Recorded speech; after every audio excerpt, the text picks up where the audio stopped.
I wonder if anyone's going to mention me fucking chair again. Dirty, dumb, dying dog. Anyway, welcome back to another Q&A video. Let's crack straight into it.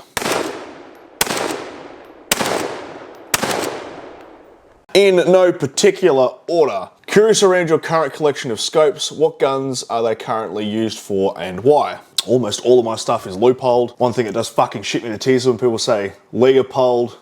It's not spelt the fucking same way as Leopold. It's Leupold. You fucking autistic cunts. So currently I have a Leupold VX1 3-9x40, and that's currently on my 358 Winchester. It's on there because 3-9 is a great mid-range scope. At 3 power, it's wide enough that I can shoot in close terrain.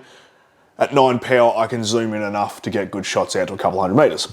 Not on a rifle at the moment, but I do have a Leupold 3.5 to 10 VXL, has the little cutout at the bottom so you can get it sitting super low with a really wide objective lens. On my 7mm Rem Mag, I have a Leupold VX5 HD 3 to 15 by 44. And once again, 3 power, so I can get it nice and wide, so I can shoot close range.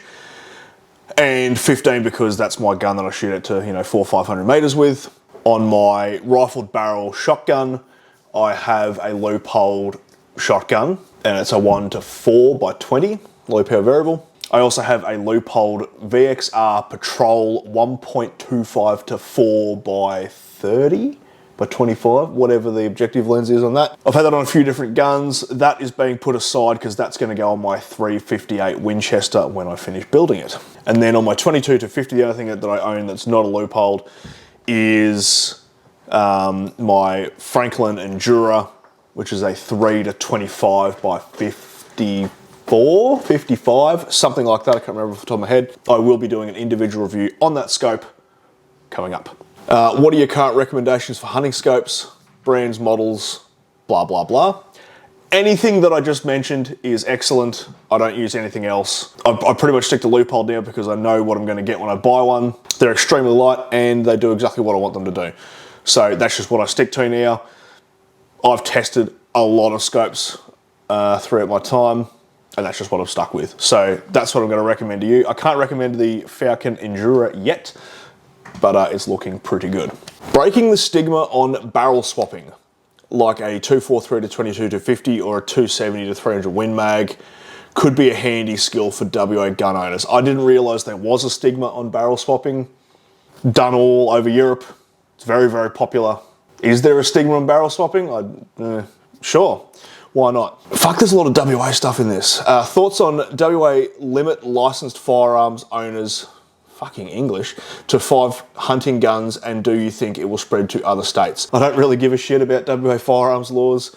I don't really read into it and I don't really care because fuck WA. Thoughts on WA's absolutely ridiculous gun laws and will other states follow? Literally just answered this one pretty much. I don't give a fuck about WA's ridiculous gun laws. I think they're arbitrary. I think they're stupid. I don't think the other states will follow. I'm sick of talking about WA. What are your thoughts on 243 for fallow / other smaller deer?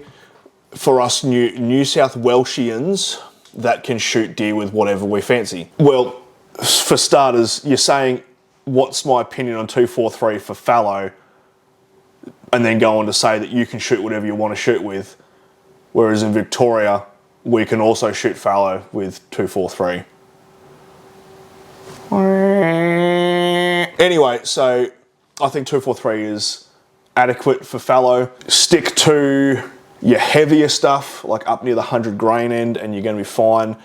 A 243 with a Barnes bullet, mint, would drop a fallow quite fine. Which leads into the next question, and I didn't even put this in this order for that reason. Curious about your thoughts on hunting with copper bullets, pros and cons, and your experience with it, if any. I love copper bullets. I think copper bullets are absolutely fucking amazing because you get the penetration that you wouldn't otherwise get with a cup and core bullet or a partition bullet. I really don't like cup and core bullets, so everything I use is either going to be some sort of partition or a copper monolithic. In my 358 Winchester, I am using 196 grain outer edge 35 caliber bloody bullet. They work quite well. On my 7 Mag, I'm currently running the 139 grain GMX, and that's working quite well as well. So I love copper monolithic bullets. I think they're great. A lot of people, you know, want to stick with lead because that's what they know, and they know that they can get good, you know, good accuracy with lead, and they can get good, you know, results. I'm kind of embracing the future. So yeah, copper's pretty good. I copy and paste all this stuff off the comments. So if the England is bad, that ain't me. You have any thoughts on shooting sticks or tripod usage in Australia? A lot of US folks rave about them, but I don't seem to hear much talk about them in New South Wales or Victoria. Yeah, look, shooting sticks, as in standing shooting sticks, are pretty popular in England for stalking, but they have nice open ground. Shooting sticks are also pretty popular in Africa, but they have a lackey to carry them for them. So shooting sticks, yeah, if you're hunting out in an open field and you don't have anything else to lean on, then shooting sticks can help you. But generally in New South Wales and Victoria, we're quite thick in terrain. So therefore, people don't generally carry shooting sticks. Not saying that people don't, but generally people don't. And depends on what type of hunting you're doing. Because if you're hunting things like pigs or whatever, you've probably got a ute or a UTV or a quad or something, and you can use that as your rest. Or a fence post, like there's a million other things you can use out there.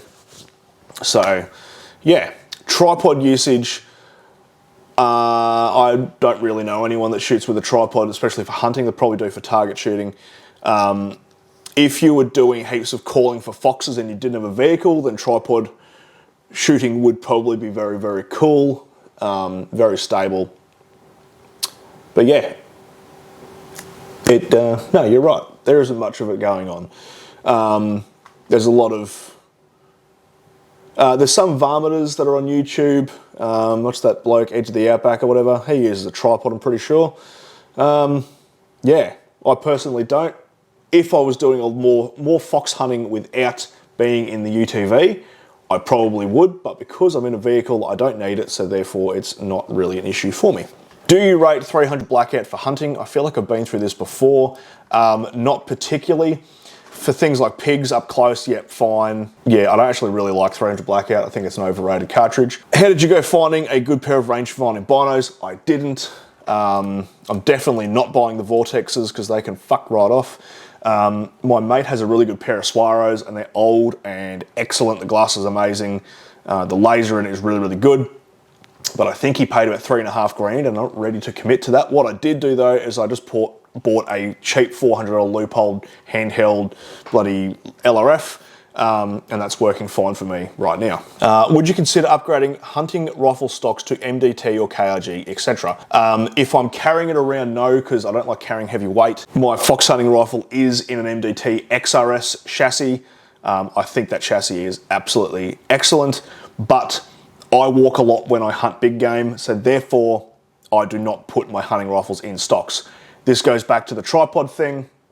If you're shooting that style and you're sitting around heaps and you're not really moving, then a chassis is probably a good idea. Particularly if you couple that with a tripod, that would be excellent. But if you're walking around, then no, I don't think you should be putting your rifle in a chassis, but that's just my opinion. You can do whatever the bloody hell you like. Do you rate having game callers while stalking? Yes. When I hunt fallow, I have a fallow call. When I hunt sambar, I have one of those flex mark things. The flex marks, from what I've found, aren't the best at like calling a deer in, but I have used it to great effect when I've accidentally bumped a deer out of a bed. I've given it a blow and it's sometimes had them stop. Also, sometimes you can blow it and you can get a deer to stand up out of their bed. But as a proper call, like to bring them in, yeah, those flex marks aren't the best. But the fallow calls, particularly in the rut, yes, they do work well. If you're not in the rut for fallow, the calls don't really do anything. So, pros and cons. What about a video on that shooting sport your mate does with the Taipan rifle? Some sort of gun and run type activity. I don't get too involved in a lot of shooting sports around, so a video on that sort of stuff will be interesting. The shooting sport he does is IPSC. You've got IPSC pistol, shotgun, rifle.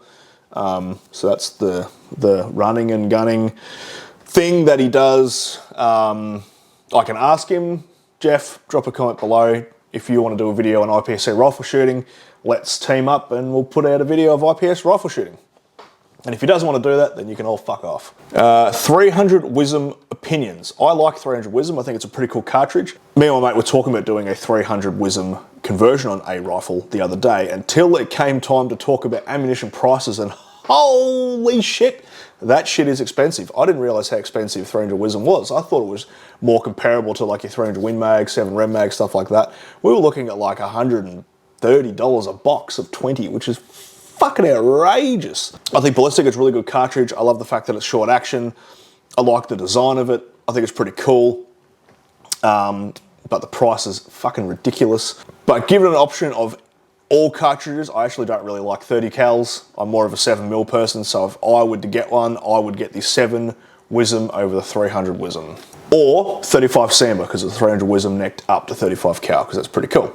Right, next question. Sporterized milsurps for hunting, experiences and opinions. I love sporterized milsurps, and I'm going to do a whole separate video on sporterized rifles because I think it's a really interesting topic. My first ever hunting rifle was a sporterized 303, and I think they're pretty cool. So stay tuned. At some point in the future, I'll sit down and we'll do a proper talk about sporterized milsurps. CL100 XTA stainless versus Tikka T3X stainless opinions. I think Sauers are overpriced for what they are. They're a lot heavier than Tikkas. The CL100 is pretty much the same barreled action as the Mauser M18. So go and watch the video I did with the Mauser M18 versus the Tikka, and you'll pretty much have my opinions across the board. The better thing about the Sauer 100 over the Mauser M18 is it has a better stock. I'm not a massive fan of the Mauser M18 stock, but that's the only real gripe I have about that rifle. So they're pretty much on par. I favour the Tikka T3X over the Mauser M18, so therefore I would probably pick the Tikka T3X over the CL100 stainless. Thoughts on whether Lithgow will actually deliver a Magnum action or if they are all just talk? Look, I think Lithgow's got a lot of things going on that's not the civilian rifle market at the moment, particularly with, you know, designing a new rifle for the ADF and all that sort of stuff with the new 6.8 coming into service. So I think they've put civilian stuff on the back burner, so probably not. I'm not really a massive I'm not a massive fan of a lot of things, and I feel like when people ask me my opinion of things, I feel like I'm always shitting on things. I don't really like Lithgows that much. I think they're really fucking ugly. I think the actions are nice and smooth. I don't particularly like where the safety is or how the safety works, but that's just my, you know, that's just a small niggling taste thing. Mainly the stocks, ugly. Ugh, gross, ugly stocks. I wish an Australian rifle company would just make something fucking normal for once. Would be nice. So we've got stupid shit like the fucking Taipan that falls apart, and then we've got the fucking Warwick that's $1 billion to buy, and it's fucking tactical AR bullshit. And then Lithgow is making some fucking futuristic looking fucking piece of crap. Just fucking someone make a proper, just standard, normal rifle. Just fuck me. If you could only own 5 guns legally, what would you have? I like how you threw legally in there. A 22 of literally any description, because everyone needs a 22, or a 22 mag, because that's what I've got, whatever. Some sort of rimfire that's not 17 HMR, because fuck 17 HMR. A shotgun, literally any type of shotgun, whether it's a double barrel, whether it's a straight pull or a push button, lever release, whatever, everyone needs a shotgun. My 358 Winchester, my 7 Rem mag, and my 9.3x62. That would cover me for everything. That's my 5 guns. I want to know more about the Raid Trade Genesis 1 straight pull rifle and the new Lithgow rifles in partnership with Wedgetail and SCSA. I wasn't aware that Lithgow was doing anything in partnership with Wedgetail and SCSA. I'll look that up. Maybe they're putting in the SCSA chassis. Who fucking knows? The Genesis 1 straight pull rifle is the most ugly rifle I have ever seen in my life. And go back to previous comment about Australian gun manufacturers making fucking shit rifles. It looks horrendous. I don't know what that magazine well is. I don't know why it has a ridiculously heavy bull barrel on a straight pull rifle, because it's not like you're fucking doing target shooting out to 1,000 meters with it. Why does it have a random raised Picatinny rail part in the middle? Because it looks like they're trying to go for the flat top AR receiver thing, but then they've added a fucking raised thing, because then you've got Picatinny rail lower than it, so you can't put anything forward that's co-witnessing with your fucking optic. I think it's a ridiculous rifle and I really don't like it. I haven't even touched it yet and I already don't like it, so I know that I'm really not gonna like it. I'm sick of all these fucking pump action, straight pull bullshit, fucking tactical fuckwit rifles. I'm into hunting, I like hunting rifles, I like bolt actions. All this other shit really doesn't interest me. But, you know, I do reviews on stuff. Sometimes, apparently. Fuck. I know it's not your thing, but what about something on a pistol caliber hunting rifles? Yeah, you're right, it's not my thing. I really prefer not to use pistol caliber stuff. Back when I was younger, I used to hunt pigs way back in the day. 44 Magnum lever actions, they worked pretty fine, but yeah, you know, limiting the potential of what those can do at about 100 meters. We were shooting open sights. So 1, open sights limits you. 2, the trajectory limits you because you've really got to arc it out once you get out around 100 meters and beyond. And then the performance of the rounds themselves isn't that great at around 100 meters. So yeah, if you're stalking, like we were stalking through sorghum nice and close, and yeah, they'd pop up, you know, fucking 5 meters away, 5-10 meters, and you whack a couple in with a lever action, that was perfectly fine. And it was good because you could have quick follow-up shots because you needed to put 3 or 4 in and drop them. From, you know, my experience when I was doing, if you get a headshot, you get a headshot, like you're going to kill anyone. But in my experience, it was 3 or 4 rounds to put them on the deck, particularly if they start running at you, which ain't fun. So yeah, I'd rather just step it up. Like, if you can handle higher recoil, just take the fucking higher recoiling gun. Yeah, pistol caliber shit, not a fan. Is tap water to blame for Gen Z men turning into girly men? Yes. It's probably also the reason for Australian gun manufacturers designing terrible guns. Pineapple on pizza, why people who like it are fucking savages. I don't know. Eat whatever you want to eat, I don't care. Learning to shoot offhand, and how about to suck at it? What? Learning to shoot offhand, how about to suck at it? Good English. I will probably do a whole separate video on offhand shooting, because I shoot offhand all the time. It's my preferential, well, not really my preferential style, but in the way that I hunt, it's the way I shoot more often than not, is either offhand or in a really, really crap position with not much to lean on. So yeah, let's do a video on offhand shooting. And while we're doing offhand shooting, we may as well do how to shoot at moving targets, because I think that would tie in well together. That's the end of the questions I have in this list. I hope you got something out of that. I probably sounded like I come across whinging a fair bit, but you know, fuck your shit rifles, fuck your shit calibers, buy something with a bit of recoil, learn to shoot a bolt action properly, get out there and hunt some deer. I'll catch you next video, and hooroo.